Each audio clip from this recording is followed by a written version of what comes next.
Hey guys, welcome back. In this video, I'm gonna show you how to add highlights on Instagram without posting on your story. So let's get started. Firstly, open up your Instagram app and create a story. And one way to do this is to swipe your screen to the right. So from here, you may take a photo or choose from your camera roll and select a photo or a video that you want to share in your highlights.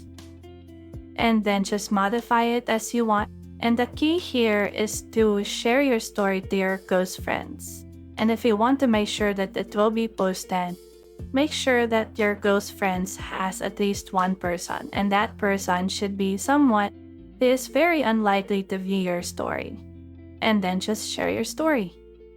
And now you may view your story by clicking at your profile icon at the top left corner of your screen. And what you have to do now is to remove that person. Go to story settings and tap on close friends and unmark the name of that person and then click done. And to add the story to your highlights, just click highlight and just add it to whatever highlights that you want to add it to, or you can create a new highlight.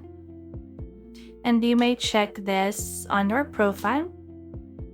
And as you can see, there is already the post in your highlights without anyone saying it on your story. And that's it. If you have found this video helpful, simply leave a like below or subscribe because it helps me reach more people. See you soon!